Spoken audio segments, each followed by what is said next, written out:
Boa noite, pessoal. Todos bem-vindos e bem-vindas a mais um Zup Open Talks.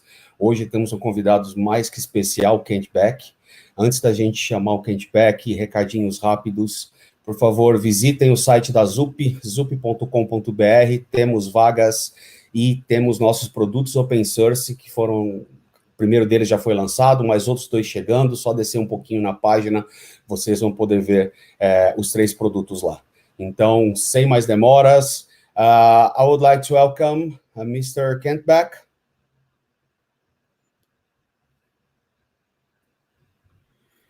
Hi, Kent. Hello, Jomar. Thank you so much. Thank you to Zup for inviting me to be here today. Did I pronounce Zup correctly, by the way? Yeah. Okay. And I will try to speak slowly. I apologize. I only speak in English. And but let me know. We have questions section open. And so if you have questions about what I say, please put them in there. I would rather address those questions as we go along than wait until the end. So the topic for today is let's see, how do I want to start this? So one lesson, I write a lot. And one lesson from writing is that you are a terrible judge of what people will like. So some of the most popular pieces of writing I've ever done are things that I thought, this is just some garbage. And I put it out there and people respond very strongly to it. And today's topic is one of those. Now, if you believe my theory that you're a bad judge of the value of what you write, then the implication is you should just publish pretty much everything.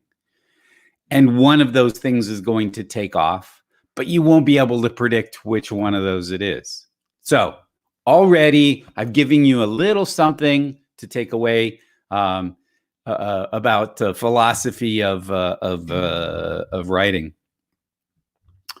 So the topic, I sat down one day, I had been looking at a lot of automated tests, and I saw tests that just didn't make sense. And I heard people saying things that just didn't make sense. I remember there was a conversation about flaky tests that sometimes pass and sometimes fail. So if you see a test fail and you think, I'll just run it again, that's one of these flaky tests. And flaky tests don't tell you very much. If they fail, you don't really know anything. If they pass, do you really know anything either? So they don't have a lot of value. So I proposed deleting one of these flaky tests. And the response was, oh, we can't delete that test.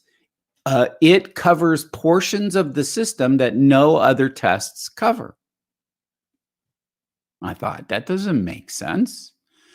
If the test isn't valuable, the fact that it's not valuable covering important parts of the system is irrelevant. It's not a valuable test. So I thought, okay. Tests should be deterministic. They should give the same answer every time, regardless. But there's a lot of other things tests should be too. So I started writing down a list, and I published this list here, 12 properties of tests, 12 properties of valuable tests. And every set of tests won't have all of these properties, but more of each of them is good. Sometimes, and this is where the work started to get interesting, once I had the list, I realized sometimes there's a property that when it goes up, some other property goes up too. So, for example, tests should inspire confidence. But if tests are fast, then you'll run them more often and they'll inspire more confidence. And the faster you make the tests, the more you run them, the more confidence they inspire. So that's an example of a positive feedback loop in tests. But tests should also be predictive of production behavior. And so the more predictive, the more comprehensive the tests are, the slower they're going to be. So sometimes these properties are in opposition. Sometimes they work together. Sometimes they work in opposing directions. And I realized, oh, I have an interesting set here. So today's presentation, I'm going to quickly go through 12 desirable properties of tests, and then start talking about the interactions between these properties. My hope for you is that you'll come away with a deeper understanding of all the different ways that you can test. Again, in talking to lots of engineers, people tend to focus on one little point in this space of all possible tests. So they say, oh, unit tests are garbage, but integration tests are fantastic. Well, integration versus unit tests is a different set of trade-offs in these properties that I'm about to present. And one is not better than the other in all circumstances. They are, it's a set of trade-offs. And I hope that you'll come away with an understanding of the richness of all things that tests can be, so that you can choose your position in this space, or positions in this space, to better suit your purposes. The last thing I would want, and this is something that happened with tests as they began to be used, is people started writing tests, and then they said, oh, now I can't change any of my code because I would have to change all of these tests. So the more tests I write, the slower development goes. And that's just a pity. It doesn't need to be that way. But to avoid those traps, you do need to understand the trade-offs involved and what all the possibilities are. So we'll start at 1 o'clock. The tests should be fast. This is an easy one to violate. At first, it's always true. At first, your tests are always fast. Then as you add more and more tests, the test suite will slow down. And I see now systems with test suites that take tens of hours to run. Well, if you have tens of hours to run the tests, you can't run those tests between every keystroke. You might be able to run them once a day, or you might run them 3 times a week on the build from last Tuesday, which is a shame. So one of the important properties of tests is that they be fast, that they give you, as a developer, feedback in a timely way for the decisions you make. As a developer, you want to make hundreds of decisions a day. So you should be able to get feedback from tests hundreds of times a day. And under a second, I don't really notice a difference. Over a second, it's a big deal.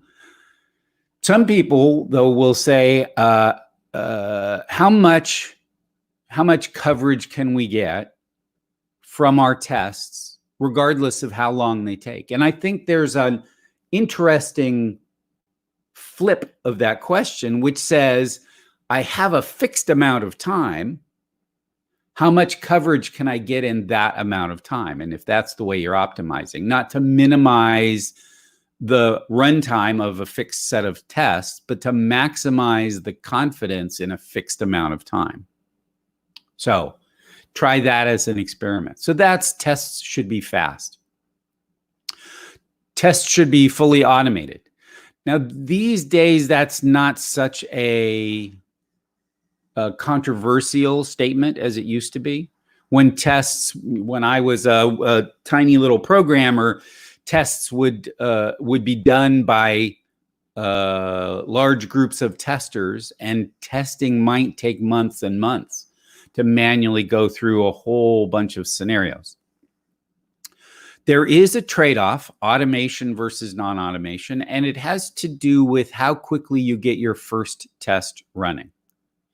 So if I'm building a website and I can just poke at some buttons and I can look at the answers, then I can get a test, I can get feedback very quickly. But the problem with that feedback is I can't push a button and get it again. I have to go and run the same tests. And the longer it takes to run a test, the harder it is to do that. So as with fast is this slider from every second to, I don't know, days. Automated is also a slider from completely automated, push a button, or even better,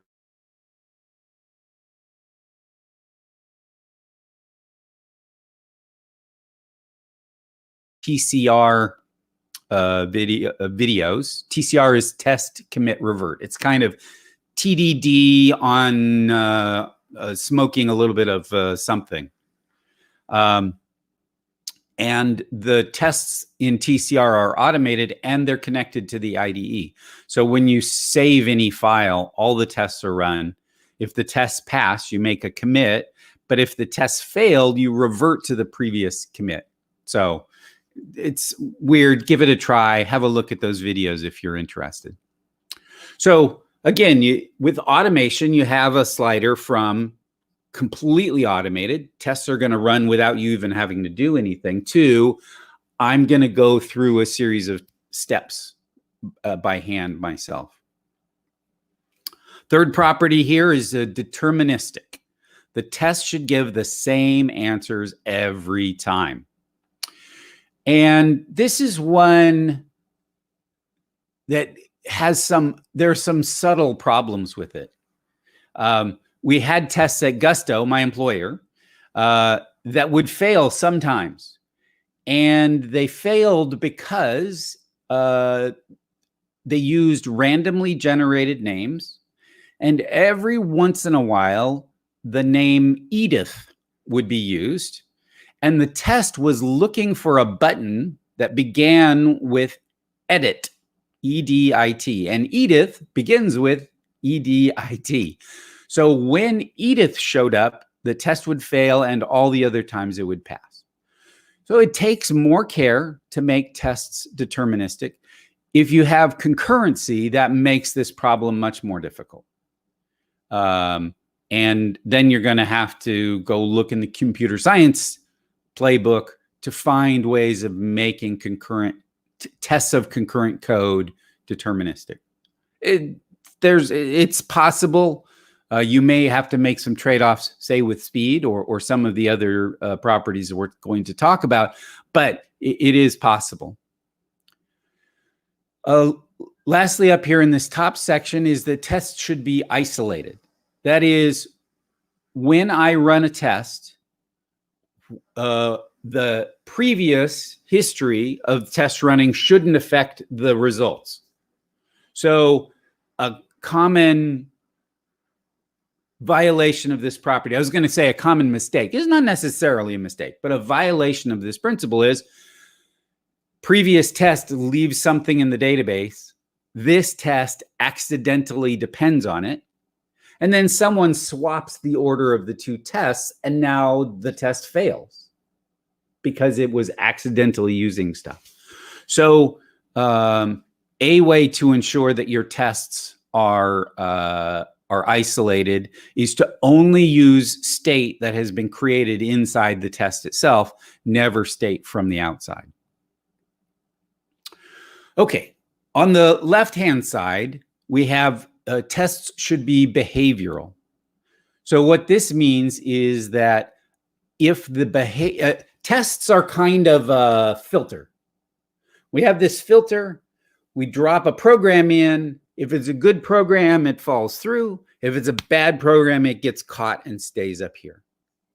And for this to be an effective filter, if the behavior of the system doesn't change, the outcome of the tests shouldn't change. That's half of it. But if the behavior of the system does change, the outcome of the tests should change. The simple way to test this is to take your current test suite, make sure everything runs, go look in the code, find a less than, change it to a greater than, which should change the behavior of the system, and the test should now fail. If the tests fail when you change the behavior and they succeed when you don't change the behavior, then you have tests. Then you have what I'm calling here behavioral tests. There's a related property to behavioral tests, which is tests should be structure insensitive. So let's say I have a function, and inside the function I have a variable, and I name the variable x. And I have a test for this function, and it passes. If I change the name of that variable x to y, the test shouldn't change its outcome. Now, that's a seemingly simple example, but I've seen things like that, changes like that, a change just to the internal structure of the code cause tests to change their outcome. When that happens, as a designer, your hands are tied. Now you can't just make changes to the structure of the system when you want to. All these tests are going to break. Back when strict mocks were a thing, where your tests would say, I'm going to call this function, which will call this other function with these parameters, and then it'll call this other function with these other parameters. That was a test that you would write. Those tests may or may not be behavioral, but they certainly are sensitive to the structure of the code. If I go refactor the code now, the tests can break even though the system is working. And that's a terrible property for tests. It causes you to not change the structure, to not go in and design, and it reduces your confidence in your tests. So tests should be insensitive to the structure of the code. And by structure, I mean all kinds of structure, names of things that aren't part of the interface, directory structures, order of functions in a file, all of that stuff. The tests should not break if you make changes to any of the structure. So those two can be tricky to achieve at the same time, but it's a valuable combination if you can do it. If the tests can be sensitive to behavior and insensitive to structure, then you can add new features to the software and your tests will give you good feedback, and you can go and refactor all you want and the tests won't change as long as you don't change anything. If you're in that position, you can continue to invest in the structure of the software and its behavior. And as long as you can do that and the money keeps coming in, you can keep going. So now down at the bottom, we've got a pair of properties that are related and sometimes in conflict. So the first of those properties is that tests should be readable. Every test should tell a story. If I go and I open up a test and I look at it, I, as a reader, should be able to follow what's going on. Oh, I see. I have a customer. They're in a bonus program. They make these charges. They get a 14% discount, and the total is now 400. Okay, I can read that as a story, and I can understand that. Writing the test so that it can be read is more work than writing the test just so that it passes.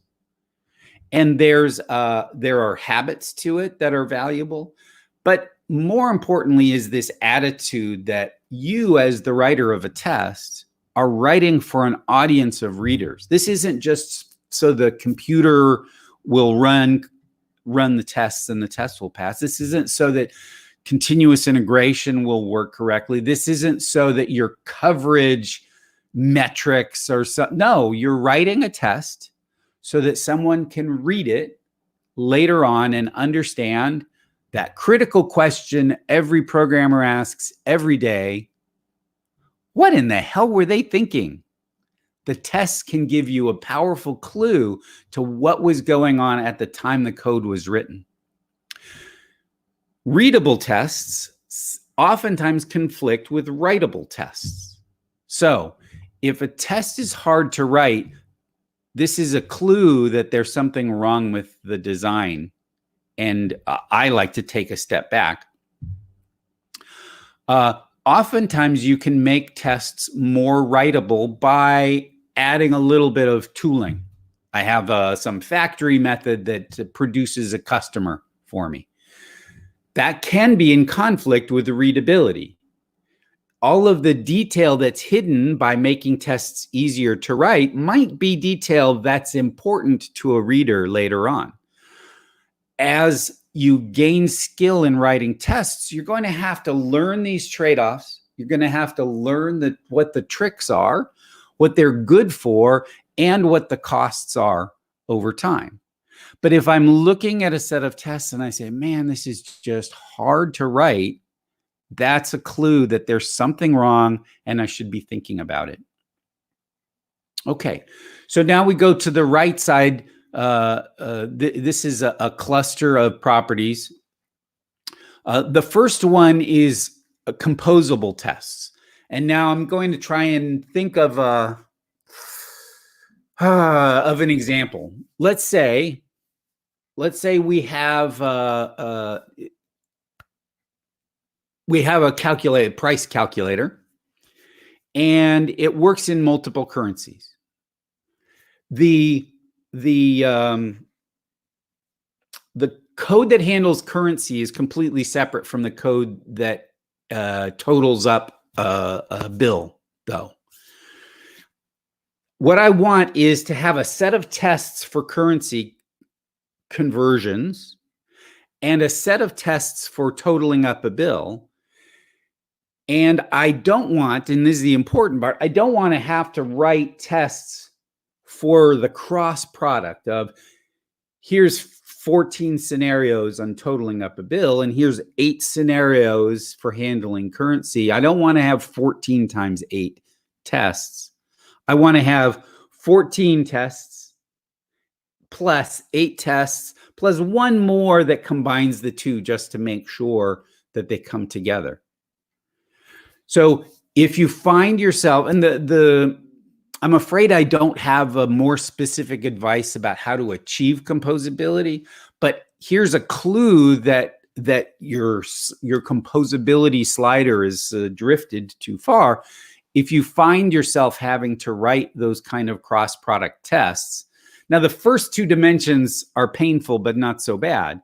It's when you add a 3rd dimension and a 4th dimension that things get really nasty, and you find yourself with millions of tests, but really only a few different dimensions of variability. Then your tests aren't composable, which probably means that the code underneath it isn't composable.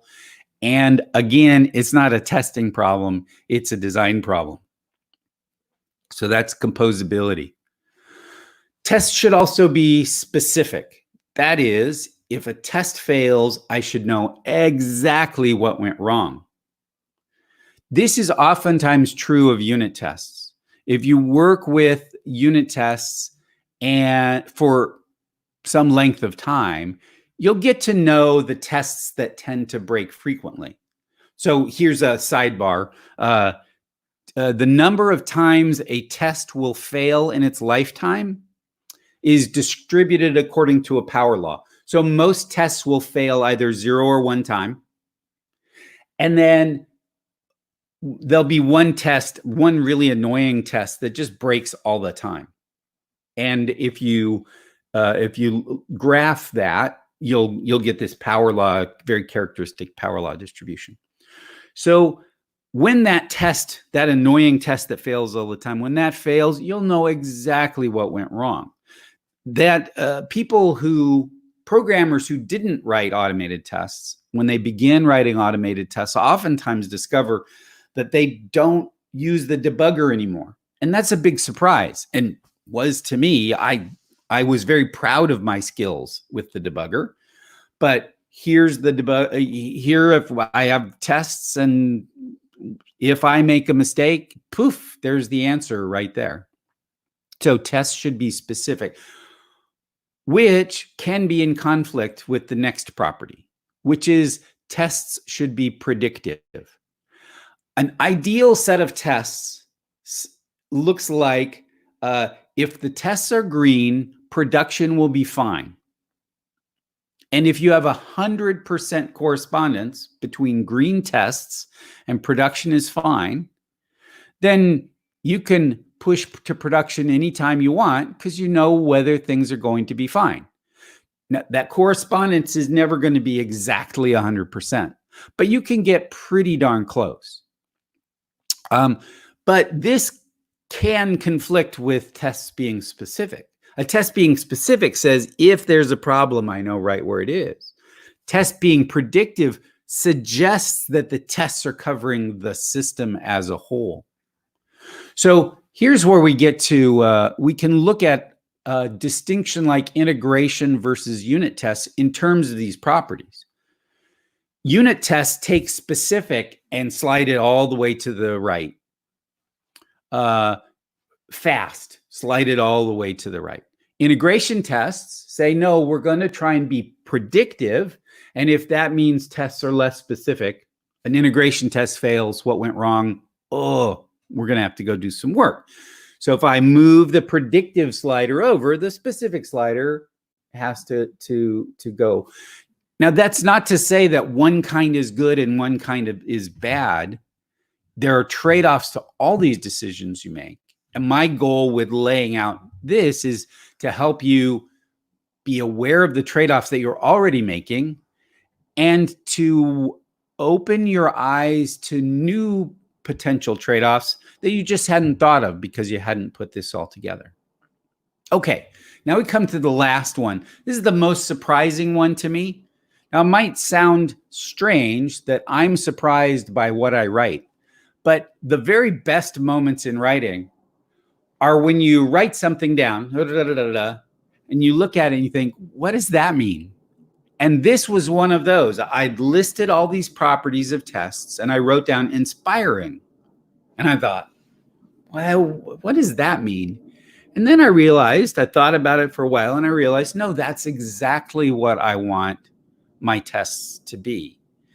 I want to feel freer, to feel more creative, to feel more energized, to be able to relate to the other people on my team better because I have tests.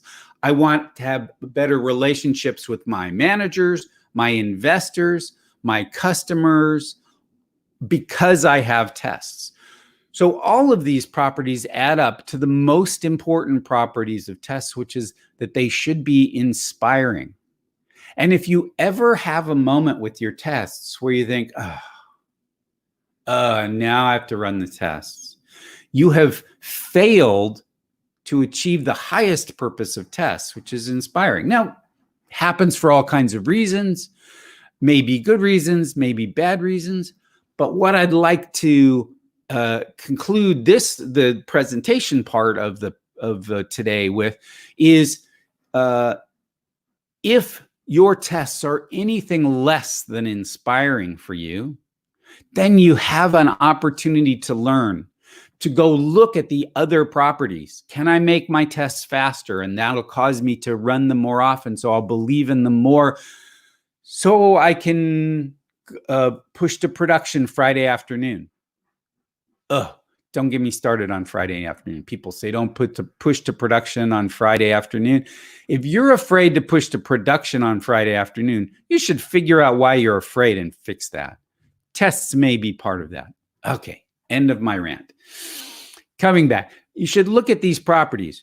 Can I make my tests faster? Can I make them more isolated? Can I remove the structure sensitivities from my tests? Can I make them easier to read so that feeling of inspiration, the tests as an energy source, become a real part of your development experience, that of your teams, And if that's true, then the people whose lives are affected by the work that you do, they are going to feel it too. So that ends the presentation portion of what I'm going to talk about today. And now I'm going to look at some of the many questions that were asked here, and we'll see. Jomar, are you going to come on and talk with me about this, or do you want me to just handle stuff one off? Yes, I can help you. I think we have a lot of interesting questions here, and I can help you with those. I was warned, by the way, once you get to Brazilians asking questions, you got a little whoa horse problem. No, go horse. Go horse. Yeah. I told the guys that I introduced you to Go Horse. So the first question will be my question. What do you think about Go Horse? You know, it's not a terrible idea. As a metaphor for how to get software development, as opposed to, oh, let's wait, hold on, let's analyze the situation a little bit more. That, I think that's worse. But on the other hand, I've been on horses that I couldn't stop, and that's not fun either. Okay. So let's jump to the questions. The first one, can I use TDD for all cases? What do you think about it? Okay, I'm going to tell you. See, because you're all in Brazil, you can't get to me here in San Francisco, so I'm completely safe. I can just tell you whatever I think, and away we go. People come up to me frequently now, and they hang their head. Oh, now you can see my bald head. They hang their head. They say, "Oh, I'm not using TDD. You know, I'm so sorry." Why do I care? Like, if it works for you, it works. If it doesn't work for you, it doesn't work. Don't use it. It's not like I get paid for everyone who uses TDD worldwide. If I could, then I would care very much whether you're using TDD. But as it is, since I can't collect royalties on it, I don't really care. So, but it is an interesting question about what's the best possible place to use TDD, and what's a place where you just simply can't use it. So some things that make TDD more effective is where you have a clear API to test against, where you can have rapid feedback, where you don't know what you want to compute and you don't know how you're going to compute it. If you know like you get an actuary sends you a giant table of numbers, it's probably a good idea to make the numbers match one at a time, but it's not a big deal. But if I tell you we're going to have some insurance products, but we don't know what they are, and we don't know how we're going to implement them, using TDD makes perfect sense. I say, well, let's start with the simplest insurance product. Okay, and then build on from there. So the more discovery there's going to be, the more TDD helps you, because you get in this rapid feedback loop about both the behavior of the system and about its external interface. Does that I have to ask you, Jomar, does that answer the question, do you think? Yeah, I think so. Okay. Yeah. The next one, what do you think about concurrent execution of tests? If you can't, you have a problem already, number one. I think it's exciting that we can now, there's so much more compute power available. The one warning I would have to people is to be aware of the trade-off between latency and throughput. So latency is how quickly you get an answer, and throughput is how many answers can you get over a period of time. So I will see people parallelize test running but it'll take a minute to spin up the machines and blah, blah, blah, blah. Well, you're not going to get quick feedback. If I want to try a refactoring and then undo it and try another one, and I want to run tests in between there, running tests in parallel doesn't really help me if the fixed cost per test run is high. So that's just something to pay attention to. And my ideal is that I could run tests in parallel and begin them instantly. If not, then you have to make a trade-off, right? This is the sign for trade-offs. So I would say, think about that. More feedback in less time. People's time is still our most valuable resource. It's the hardest one to scale. And so if you can get more feedback in less time by running tests in parallel, sure, go for it. But do be aware of this trade-off between latency and throughput. Okay, great. The other one, what do you think about automatic tests in Scrum, actually? I don't see that there's anything Scrum specific about tests. I guess that's what I would say. Okay, the other one, if you have to start, would you start writing some restrictions suggested by design, by contract, or with some unit testing? Here's where I think there's a legitimate difference between people. I am a concrete to abstract thinker. I like to, and this goes back when I was taking discrete math in college, and they would say, here's some theorem, prove this theorem. I would always work out a specific case. And then if the proof wasn't clear, I'd work out another case, and then I'd scratch my head, and then another case, and then I'd say, I see. That's just how my brain works. So test-driven development and TCR are concrete to abstract. I say, Jomar, here's 4 examples of this life insurance contract. We can infer from these 4 examples that millions of other examples are going to run as expected. So it's a specific, a concrete to abstract process. There are people who don't think that way, and that's great.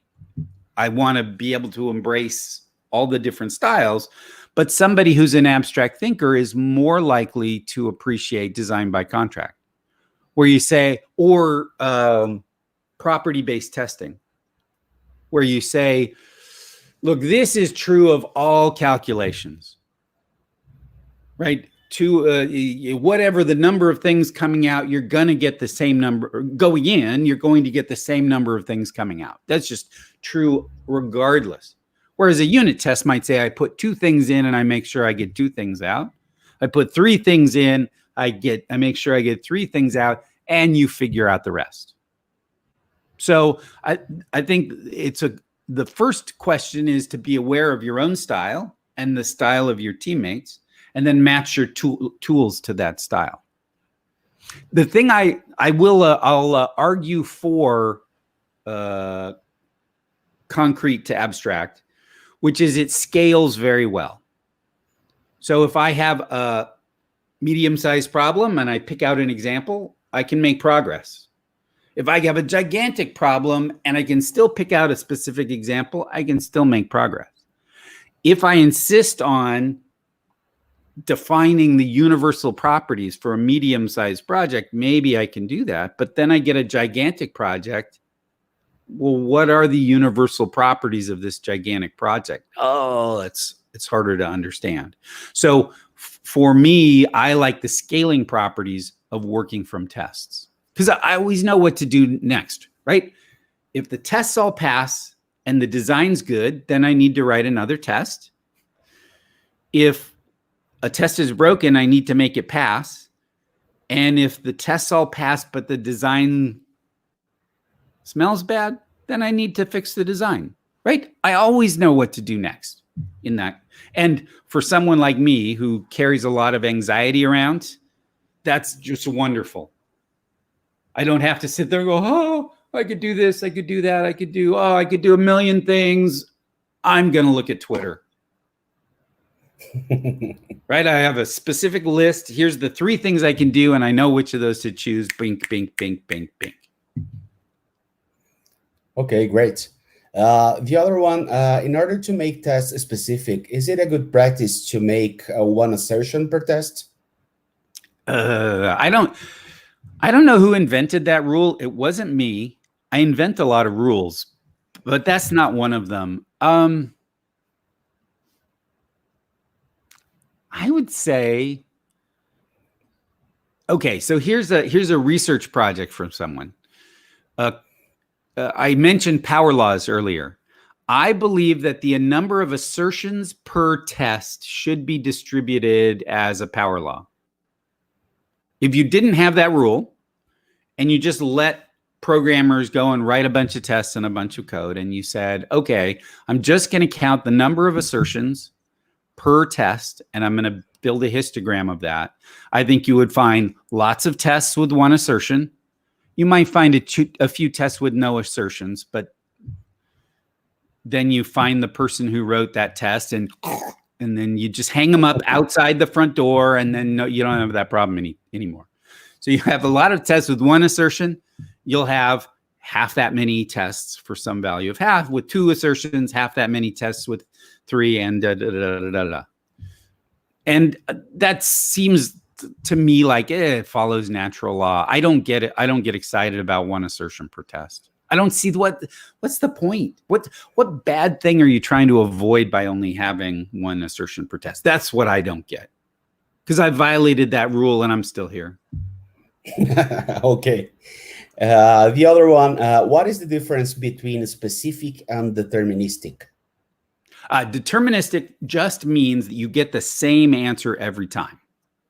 So, for example, if we use the system's clock in our code or in our test, then you run the test and they're fine, and you run the test and they're fine, and then you run the test right at midnight, and the test breaks. You didn't change the system hasn't changed. The test hasn't changed, but the results have changed. So that's determinism. And determinism can come about because as some source of randomness. Non-determinism can come about because of race conditions, because there's some concurrency going on. And determinism can come about because you're relying on external resources which are changing in some way that's not under your control. So that's determinism. Test being specific is almost a feeling where you see a test failure and you know exactly what's wrong. Oh, somebody must have forgotten to update the blah, blah, blah, blah. That's a specific test. Or somebody changed the interest rate calculator. As soon as you see the test failure, you know exactly where to go to fix the problem. So they're very orthogonal. It's different properties of tests. Does that make sense? Yeah. Great. I'm trying to actually group some of those questions. I think the way you're explaining, you are answering a lot more that we have here. Okay. So the next one, what do you think about consumer-driven contract tests like Beck in order to speed up integration tests and feedback? So did you just tell me that my answers are really long? No. Because the questions here were similar. This is why I'm reading, because I'm grouping them. Okay. So I'm mixing. So I'm going to scroll. And I didn't quite catch that because I was going to give you a hard time. So ask me the question again. Yes. What do you think about consumer-driven contract tests like Beck in order to speed up integration tests and feedback? So consumer-driven contract tests like, and what's the? Yeah, I'm going to put it on our internal chat. Okay. Right now, and you can check the last message. Okay. Oh, packed. I don't know anything about packed. And I don't know anything about consumer-driven contract tests by that name. Okay. Let me grab just another one. There are some very cool things here. If you are going to start testing on a legacy project, how do you think is the best way to start? I think you should give a case of wine to the person who writes the first test. Okay. And they wouldn't. No, this is okay. So now, I mean, wow, I could go for an hour talking about this. One of the things that we all do all the time is we create incentive systems for each other. You know, if you tell me a joke and I laugh, you learn, okay, I should tell more jokes like that. If you write tests and I thank you for that, or I praise you to someone else, or I smile at you, or I work more with you, that gives you an incentive to write more tests. If you have a legacy system with no automated tests, it's not because people are evil or stupid or ignorant. It's because there's no incentive to write tests. So you could, like, the mechanistic approach to this is here's the checklist to writing your first automated test. But I think that's a narrow-minded view. I think the first thing to do is step back and say, well, why is there no incentive to write tests for this code?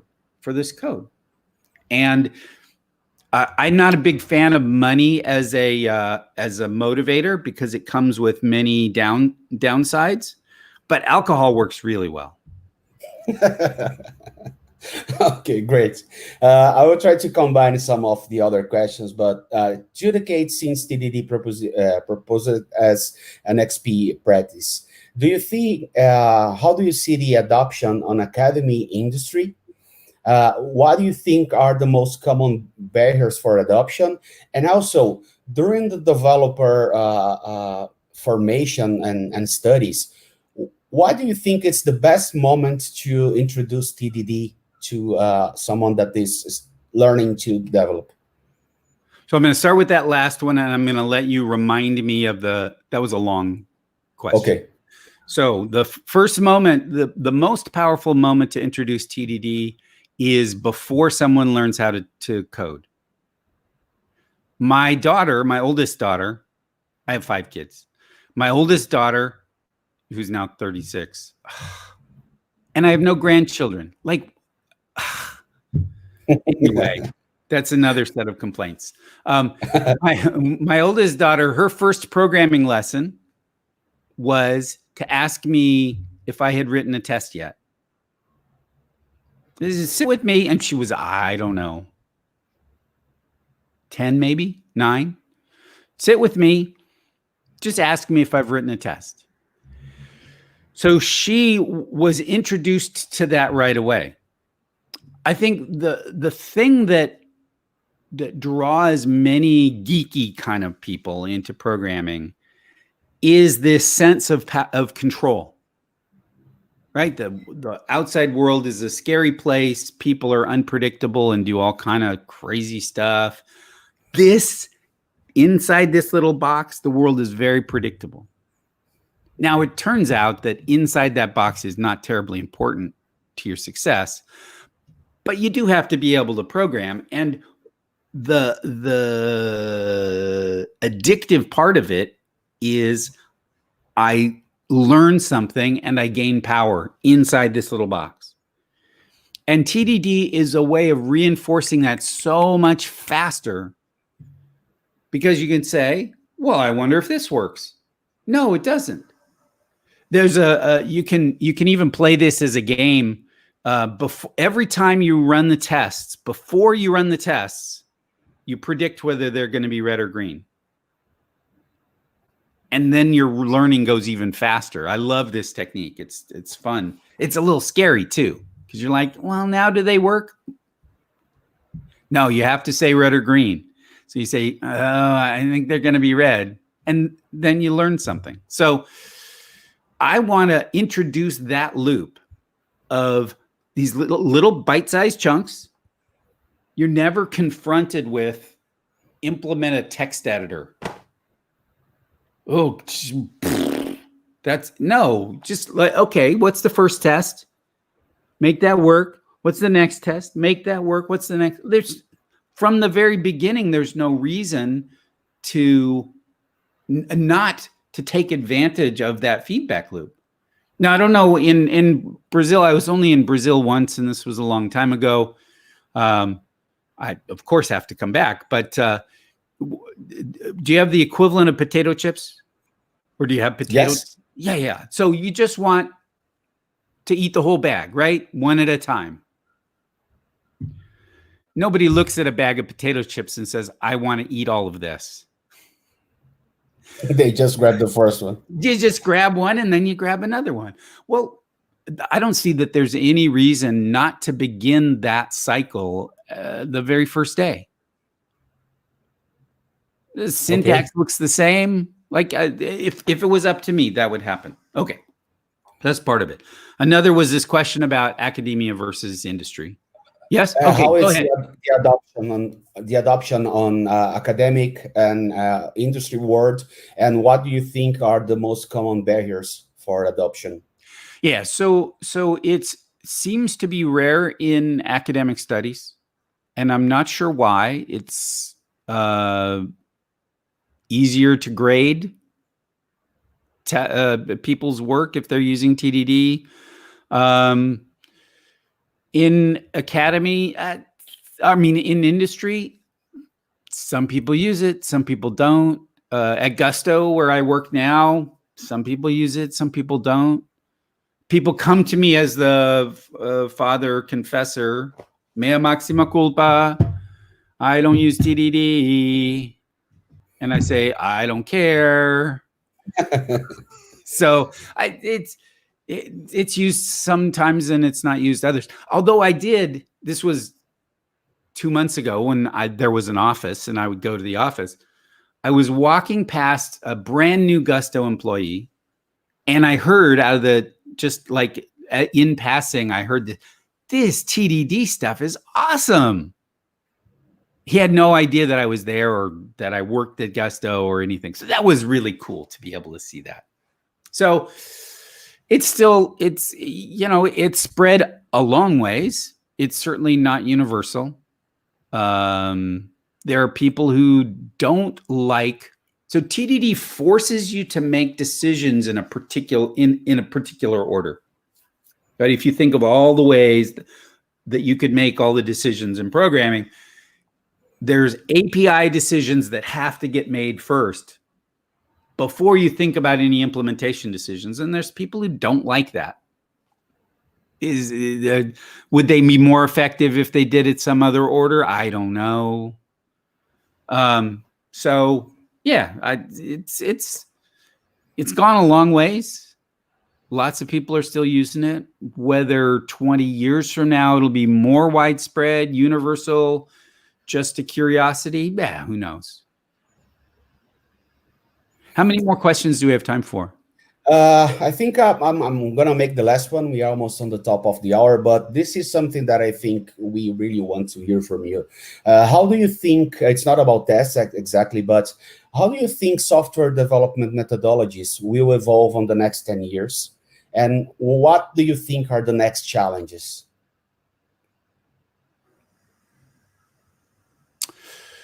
So late in my time at Facebook, I invented a new style of collaboration that I called Limbo, which is tiny tests or tiny changes instantly propagated. Do you know the Limbo song? Do you dance? Oh, it's Brazil. You have to dance. Yeah. Yeah, so the question with Limbo is how low can you go? Okay. How small can you make changes? If you make changes really small and you can make them with absolute confidence, then there's no reason I change the name of some variable. Your code can update this moment. All of production can update this moment. No reason not to.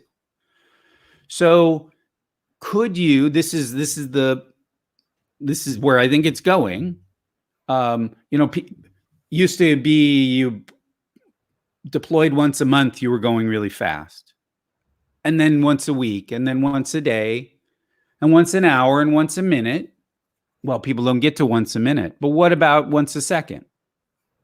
I think that's where it's going. So if you say, well, we can't deploy once a second because blah, blah, blah, blah, blah, well, then now you know what to work on. Because we're going to break the system too often. Okay, so now we need to figure out how not to break the system. And as soon as we can stop breaking the system with most of our changes and detect the ones, reliably detect the changes that do break the system, then we can start deploying much faster. So at a technical level, that seems just absolutely clear to me that deployment frequencies are going to improve by 2 orders of magnitude. Once you get there, though, the social revolution of development, where programmers, designers, product people, customers, like how are they going to interact in a world in which you can change the software in any direction at any time? What does marketing look like? What does sales look like? How does finance change? I don't have a clear vision of that.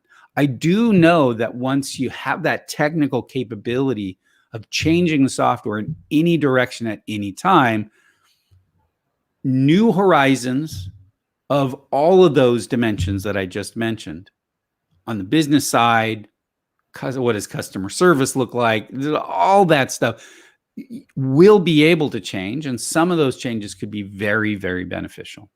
So that's where I think things are going to go in the sort of medium term, until I'm dead. After I don't care. Okay, so thank you so much, Kent. Really appreciate. Really hope to have you here in Brazil as soon we are all allowed to leave our homes and travel again. Yeah, I don't remember anymore how it is to be on a plane, but we really would love to have you here in Brazil. Thank you so much. Thank you so much for all the things you share with us today. My pleasure. I enjoyed the preparation for this and delivering this. Thank you to everybody who's watching for all of the questions and engaging. I appreciate that. And thanks to Zoop for sponsoring all of this. Okay. Thank you so much. Have a nice afternoon. All right. Thanks. Bye-bye. Bye-bye.